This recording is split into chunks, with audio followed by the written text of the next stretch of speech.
What is up, Finn fans? Just when you think your days, you could just go relax. Watch the Mets, unfortunately, lose to the Braves in 10th inning. You think that they're going to come back and actually do something. The Dolphins are like, hey, you think the Jets and the Seahawks are going to be the only people that pull a trade off? No, the Miami Dolphins come out and pull off a trade. It's not a big, sexy trade. You could probably already tell by the title. It's not a big, sexy trade where the Dolphins go out and do something big. But they do trade to the Chicago Bears for tight end Adam Shaheen. I think that's how you say his name. Shaheen. S-H-A-H-E-E-N. Shaheen. Second round pick with Chicago 3 years ago. We are essentially sending a conditional 6th round pick to Chicago. What does that mean? It essentially means he makes the roster, he does well, 6th round pick. He doesn't make the roster, he doesn't do well, probably nothing. They probably don't send him anything at all. That's essentially what the conditional 6th round pick means. Fluctuates depending on how well he does. So if he doesn't make the team, I doubt we send him anything. If anything, a 7th. But again, I doubt they send him anything. Just looking at Adam, he's joining a tight end group that for a fact I don't like. I think the Dolphins tight end group is not great. I don't think there's depth behind Gesicki. You have Gesicki, Smythe, Roberts, Mayrick, and then you have Bryce Stirk, the guy who was a defensive end that we are converting to tight end. So, looking at this kid, right, 2nd round pick 3 years ago, a lot of people liked him, thought he was a big body guy, kind of had the Gronkowski style of tight end, right, basketball player. But he's dealing with some things, physical things. He's had chest injury, foot injury, back injury. So his translation from practice to the field, it doesn't seem to be happening. And that's what the Bears are noticing. That's why the Bears literally gave him away. Like I said, it's a conditional 6th, which means it could be nothing if the kid doesn't make the team. But just to, give you some stats, the past 3 years, he caught 29 of 36 passes with 0 drops, which means, the other 7 passes were over his head, uncatchable passes.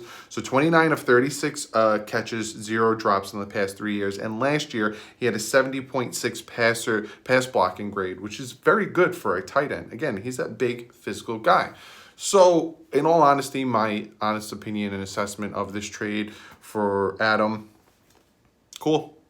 It's a win-win for the Dolphins. He sucks. He gets injured. He doesn't make the team. We don't lose anything. He comes in. He's solid. He's a backup to Gesicki, or it's him and Gesicki doing a 1-2. How do you do? Then cool. We sent a 6 to the Chicago Bears, and to get a decent, solid tight end for a 6th round pick, I'm good with that. So that's one of the news. The other news that came out today is the Miami Dolphins made 2 cuts. Now, you guys know that the defensive tackle ended up retiring on us.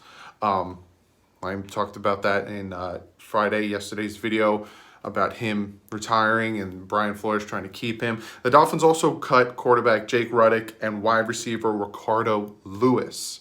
So with those 3 cuts, it knocked it down to 84. But with the trade for the tight end, we're back at 85. And we need to get down to 80 by the start of training camp, which is Tuesday the 28th. Also, to give you guys an update, a little new, update. I talked about this on the live stream today. There's a lot of practice, a lot that's going into training camp, right? So essentially, training camp's going to start the 28th, but it's a lot of testing and a lot of virtual meetings, and then there's also a lot of conditional stuff. They don't actually start practicing until August 12th. That's when official practices start. They want to make sure all these things are situated, everyone's healthy for the most part, get conditioning in. Then they will practice the 12th to the 16th. First padded practice would be August 17th. So that's when we'll start to, obviously, there's no live tweets, there's no anything. So hopefully we get some articles where they talk about, oh, so-and-so looks good. But that's just an update on that. So, in a nutshell, Dolphins traded conditional 6th to the Chicago Bears for tight end Adam Shaheen. I like the pick. I like the trade. Again, he was a 2nd round pick 3 years ago. I like the move. Gives the Dolphins a little bit more competition at that tight end position, a little bit more depth. You guys know how I feel about that. Dolphins also today cut quarterback Jake Ruddick and wide receiver Ricardo Lewis. They need to cut another 5 to get to 80. Some names to look out for. Now, a lot of you guys have been asking me about Derval Neto. Does his international status count against him being exempt to make the roster? I need to look into this some more, and I will let you guys know in tomorrow or Monday's video if that's a case. Because my understanding is the reason that they're being cut down to 80 instead of having the 90 people that you normally do is not a roster exempt, it's bodies. They don't want so many bodies in the building. So I don't know if Neto is exempt from that, beginning that he's international. But look out for him, Adam Pankey, maybe Nate Brooks, Mac Hollins, Gary Jennings as potential cuts to get them down to 80. I don't expect any surprises with vets being cut, like an Albert Wilson or some, Bobby McCain getting cut to make it to the 80. But Dolphins do need to cut 5 more. But thought I'd just give you guys a quick update video talking about the tight end trade, which, like I said, I like the move. It doesn't hurt because it's conditional 6th, so he don't make it, no harm, no foul. And the 2 cuts. I have, like I said in last video, talking about the Jamal Adams trade. I got a bunch of videos planned for this week. Training camp starts Tuesday.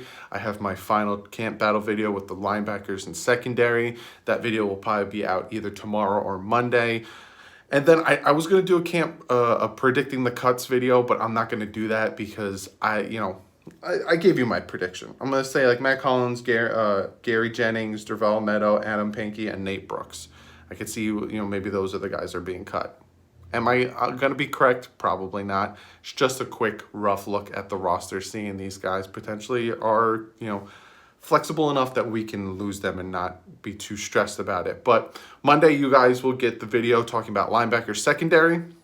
If more news breaks, you'll get a video straight from my phone like I'm doing now. But be sure to hit that subscribe button. Be sure to hit the thumbs up. Lets me know you like these types of videos, these breaking news types of videos. But yeah, other than that, I'll see you guys Monday.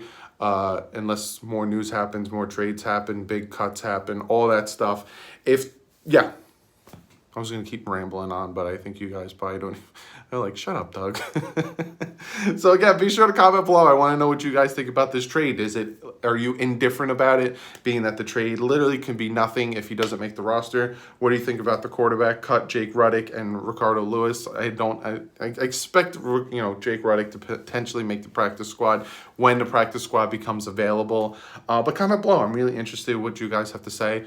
Been reading a lot of what you guys had to say about Jamal Adams. Very interested. A lot of Jet fans coming on there. Some Jet fans coming on there being really angry. And YouTube won't let those comments go through because they're using some vulgarity. But what do you expect? But other than that, I'll see you guys Monday. But like usual, stay classy. Fins up.